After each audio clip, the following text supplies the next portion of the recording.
Hi, this is your cutest mini realtor on the run. Today I would like to talk about, can you afford EC or can you not afford an EC? However, you can afford a private condo. This sounds a bit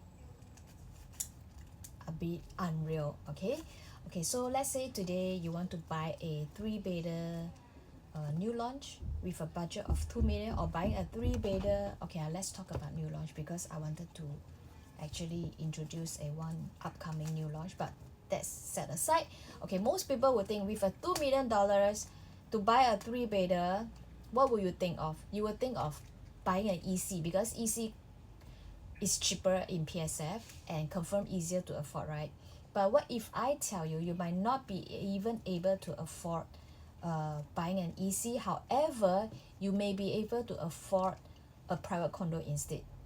So let's assume your household income is 16,000. This is actually the maximum income ceilings to qualify for EC.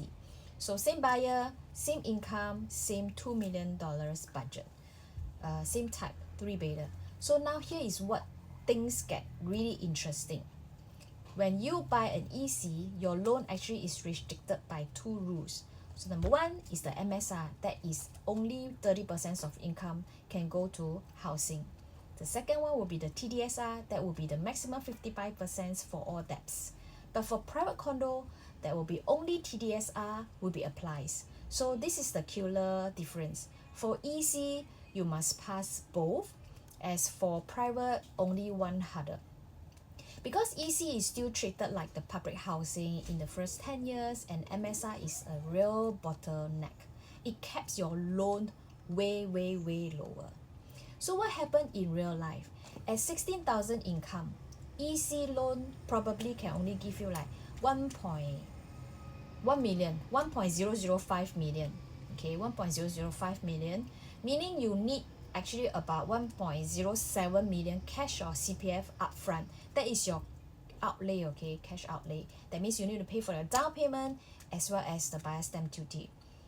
So, but for the private condo with the same incomes of 16,000, loan is actually much higher because of the TDSR, right?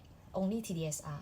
So meaning the cash upfront for the private condo actually is 46% lower than the EC cash outlay. So let that sink in more, right? The cheaper property actually requires more upfront money. That's a bit like okay, but that is because of all the rules and the restriction. And that is not all. EC also comes with 5 years MOP, so you cannot sell ma. Then also when it build maybe 3 years, so it actually total you got locked for 8 years. Then 10 years full restriction period as well, because you cannot sell to foreigner before it hits 10 years. Then limited flexibility. But then for the private condo, you can sell, you can rent, you can exit anytime. So the SSD is 4 years SSD. So let's say a developer build a new launch require 3 years or 3 years plus or 4 years. The moment you collected the key, that is kind of like fulfill the 4 years SSD or close to 4 years SSD already. So here is the real question for you. Come and think about it lah. If you already can afford an EC, right? We always say lah, buy EC, buy EC actually rich with CBS and cash. Okay. So if you can actually afford to buy an EC, why are you limiting yourself? Why are you locking yourself with the 8 years? Then yeah, so on and so forth lah. 8 years.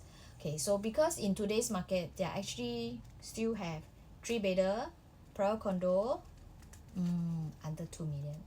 If you want to find out more, and if you really think that makes more sense to go with private condo, 3-bedder, under 2 million, close to MRT, very price sensitive, give you a very good safety net, give you a very good protection.